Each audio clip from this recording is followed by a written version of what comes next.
does it say when one of the nation's most stunning landscapes also bears one of the harshest wounds of poverty and displacement today? Honolulu, the capital of Hawaii, is often sold as paradise turquoise seas, luxury hotels, and a way of life many Americans can only imagine themselves.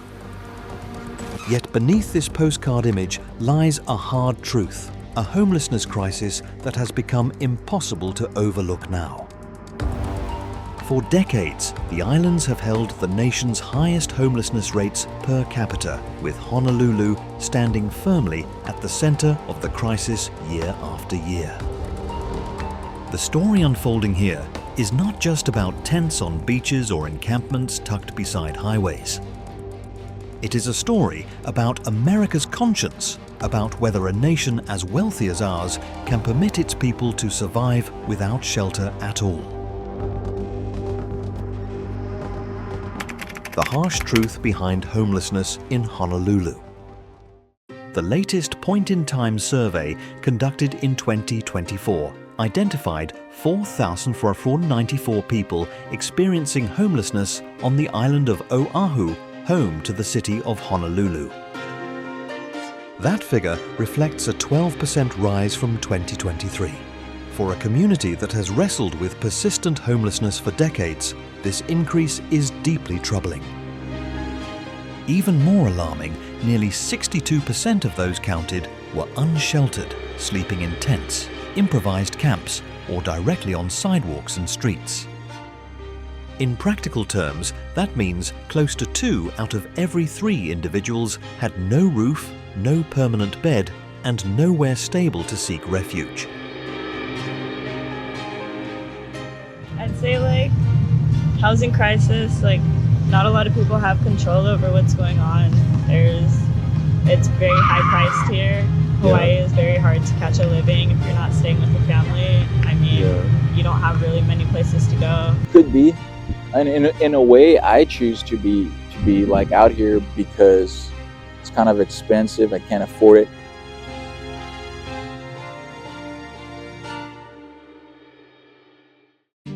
For many Americans, observing these figures continue to rise a lingering question remains: how can a city so closely associated with prosperity, tourism, and natural beauty hold such a contradiction? Part of the explanation is that Honolulu's homelessness crisis has been steadily expanding since 2010, with the number of people living outdoors almost doubling during the last 10 years. This is not an isolated misfortune. It reflects the wider reality of being homeless in America, where cities across the mainland have experienced the same upward trend. Los Angeles, San Francisco, New York, and now Honolulu, all woven into a single national story. You can't sit and lie on the sidewalk. You used to be able to. You'd wake up in the morning, you'd walk down Waikiki, you'd have to step over bodies, laying all over the sidewalk. That's when they made the law. You can't lay on the sidewalk.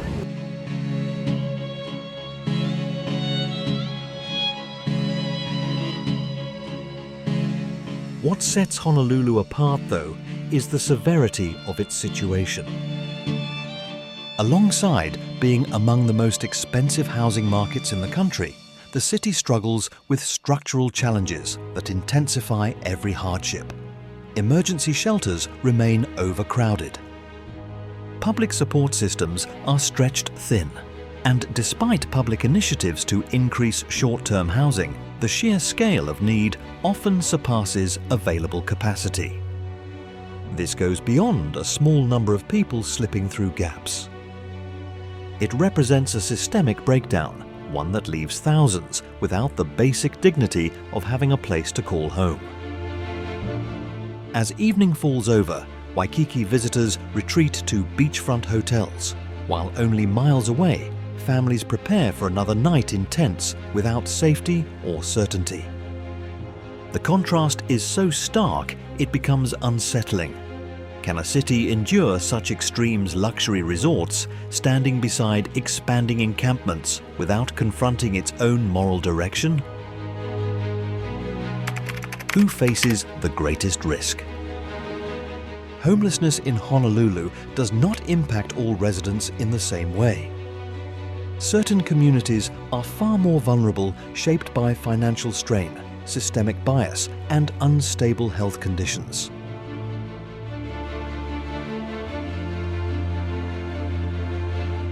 Older adults are among the fastest expanding groups. In a single year, the proportion of unhoused people over 60 rose from 8% to 22%.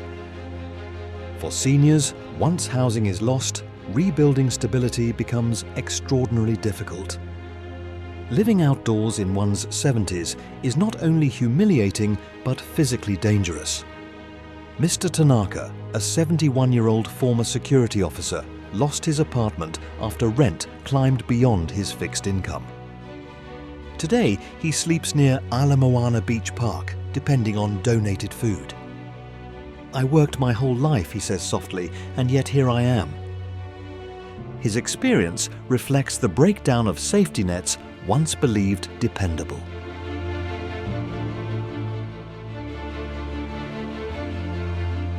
Native Hawaiians and Pacific Islanders also carry a heavier share of the crisis. Long histories of inequality and the lasting effects of colonization have left many families without secure paths forward. Communities like Puhonua o Waianae, primarily native Hawaiian, reflect both strength and hardship. Leilani, a young mother of two, relocated there after her landlord increased rent by 40%. Within the community, she has found protection and unity, yet she still dreams of real bedrooms for her children and the dignity of a lasting home. People living with disabilities and mental health conditions face equally severe challenges. Nearly 62% of Honolulu's unhoused population report at least one disability, and almost 30% live with serious mental illness. Without consistent medical care, many move between hospitals, shelters and sidewalks, not by choice, but because permanent solutions remain unavailable.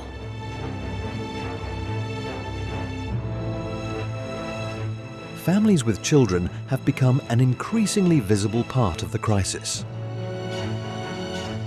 Many sleep in vehicles or tents, trying to maintain a sense of normal life amid constant uncertainty.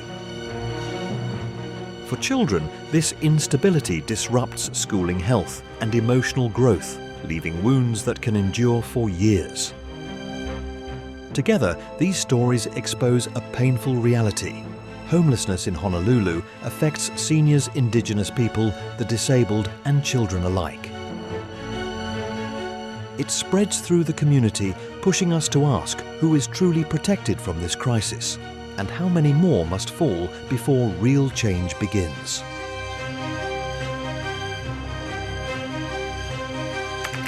The influence of substance use. Any honest discussion of homelessness in Honolulu must acknowledge the role substance use plays. Across the United States, addiction has served both as a trigger for homelessness and a result of surviving it, and Honolulu follows this same pattern. Methamphetamine, heroin and fentanyl have become deeply embedded in the everyday lives of many people living without shelter. For some individuals, substance use directly led to losing housing through fractured family relationships, job instability, or involvement with the legal system. For others, addiction developed after they became homeless, as drugs provided brief escape from overwhelming stress, unresolved trauma, or chronic physical pain. The cycle is unforgiving. Addiction fuels instability, instability intensifies addiction, and both make recovery increasingly difficult. Outreach workers in Honolulu report that fentanyl has sharply increased the risks, transforming encampments into overdose hotspots and stretching emergency services to the brink. This challenge is not only a medical concern, but a social one. People struggling with addiction often encounter harsh stigma, which limits access to shelter beds and treatment options. In many situations, policy choices themselves act as barriers, with shelters demanding sobriety for admission, effectively shutting out those most in need of support. So, what path lies ahead? In cities across the mainland, harm reduction strategies have begun to take hold, including safe use spaces, needle exchanges, and medical support designed to reduce immediate harm while creating pathways to recovery. Honolulu, shaped by its island geography and close-knit neighborhoods, faces distinct obstacles but also unique possibilities in adopting such approaches. If addiction continues to be framed only as a criminal issue or moral weakness, the crisis will not just remain but grow worse. But if it is treated as a public health matter deeply connected to homelessness, the city may begin moving toward healing. This challenge goes beyond legislation or funding. It is also a test of empathy. When we speak of the homeless in America, are we prepared to recognize people battling addiction as human beings first, as neighbors in need of care rather than problems to be erased? Honolulu's experience suggests that how we answer this question will shape the future direction of the entire crisis. Clearing encampments and the price of forced displacement. Honolulu's city government, much like many other cities across the United States, has repeatedly turned to encampment sweeps as a response to visible homelessness. These actions are often presented as public safety efforts, intended to clear sidewalks, parks and commercial areas of tents and improvised shelters. Yet the reality experienced by those on the ground tells another story. When municipal crews and law enforcement move in to clear an encampment, they are not simply taking down temporary housing, they are unraveling fragile systems of survival. Personal possessions are frequently lost, medications are thrown away, and the social bonds formed within the encampment are severed. Opponents argue that sweeps do not solve homelessness, but instead function as forced displacement. They move people from one part of the city to another without providing lasting solutions. In Honolulu, where space is limited and public visibility is unavoidable, this pattern repeats itself over and over. Encampments may vanish from central areas for a short time, only to resurface elsewhere, along beaches beneath overpasses or in residential neighborhoods. The issue does not disappear, it merely relocates. Sweeps also risk damaging trust between unhoused individuals and those meant to help them. For people who already fear authority, the destruction of their shelters reinforces the belief that the system exists to punish rather than support. As a result, outreach workers face greater difficulty persuading individuals to accept shelter or engage in treatment. This leads to a critical question: is the intent to remove homelessness from sight or to truly resolve it? In Honolulu, as in many other American cities, the frequent reliance on sweeps suggests that appearance often outweighs meaningful results. For decision makers, the pressure to protect a tourist-driven image is intense. For those living in encampments, however, these actions mean repeated cycles of loss, trauma, and instability. If Honolulu hopes to move in a new direction, it must consider whether dignity and compassion can truly guide its response.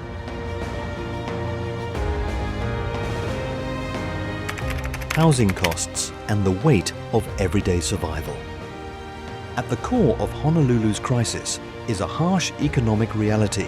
The cost of living in Hawaii ranks among the highest anywhere in the country. Housing costs especially are overwhelming. The median home price sits near $754,800, placing ownership far beyond the reach of most working families. Renters face similar pressure as average monthly rents continue to rise faster than household incomes. Beyond housing itself, the basic costs of daily life add further strain. Hawaii's geographic isolation means most goods must be imported, often at significantly higher prices. Grocery bills run about 50% above the national average. Electricity and fuel costs are also elevated. For households living paycheck to paycheck, even a minor health expense or sudden job loss can trigger a slide into homelessness. This is why Honolulu's homelessness crisis cannot be viewed separately from Hawaii's broader economic landscape. Unlike cities where homelessness is driven mainly by addiction or untreated mental illness in Honolulu, affordability plays an equally central role. Families with steady jobs still end up sleeping in cars because their earnings no longer cover rent. Teachers, service employees, and even healthcare workers, roles essential to daily life, are sometimes pushed out of stable housing.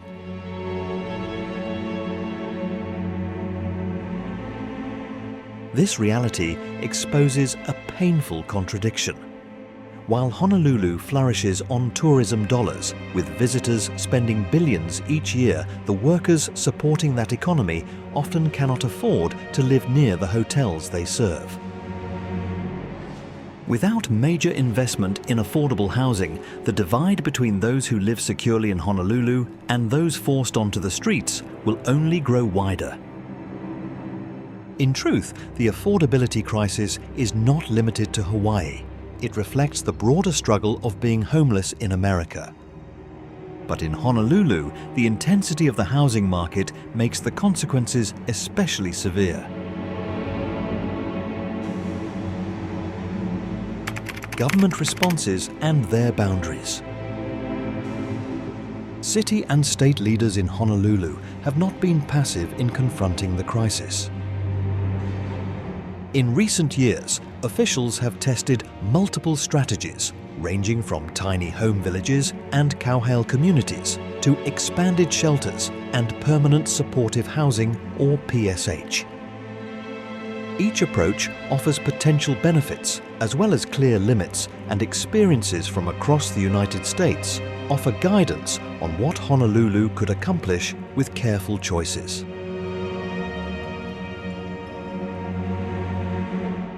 Tiny homes, for example, have been rolled out rapidly as an emergency response. They provide a degree of privacy and safety, serving as a first step away from the dangers of living on the streets. However, without dependable infrastructure like plumbing power and sanitation, these sites risk remaining short-term solutions instead of lasting ones. Some projects in Honolulu have reported monthly operating costs exceeding $8,000 per resident, far higher than more comprehensive housing models. The takeaway is straightforward: speed matters, but long-term viability cannot be overlooked. The cowhale approach, which creates small village-style communities, has demonstrated stronger potential. These communities focus on social bonds and shared responsibility, offering residents not just shelter, but a restored sense of connection. Honolulu has pledged to expand cowhale developments, aiming to build spaces that resemble neighborhoods rather than institutions. Comparable efforts in Oregon and California show that when people are given community and agency, outcomes tend to be more durable. Even so, permanent supportive housing is widely considered the most effective solution. By pairing affordable housing with integrated services such as medical care, mental health support, and addiction treatment, PSH addresses the underlying causes of long-term homelessness. Evidence from other cities is compelling. In Seattle, large-scale PSH initiatives helped cut chronic homelessness by nearly 30% over 5 years. The long-term reductions in healthcare and policing costs significantly exceeded the initial investments. Honolulu could draw from this example, investing boldly now could bring stability to thousands while easing future financial burdens on the city.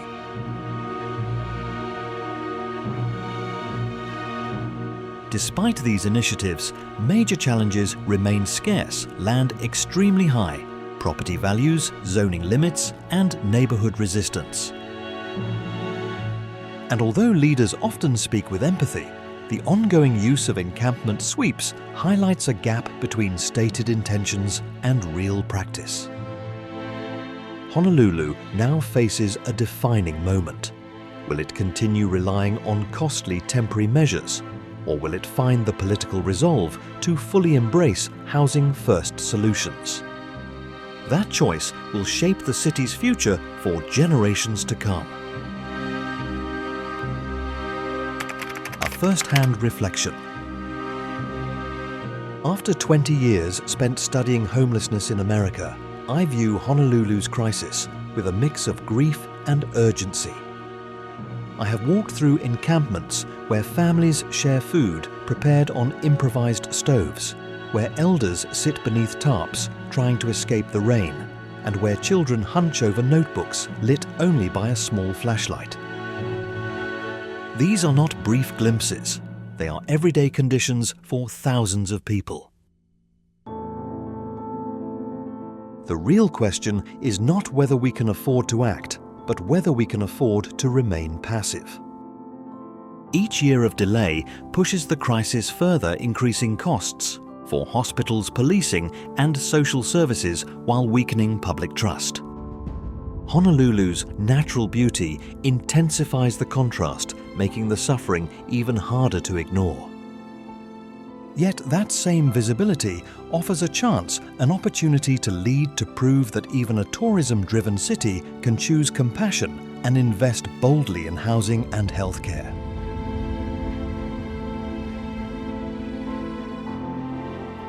Still, restraint is necessary. Too often, decisions have focused on protecting appearances instead of addressing underlying causes. Removing encampments to maintain a polished image or opening shelters without supportive services are forms of postponement. They shift people out of view, not out of danger.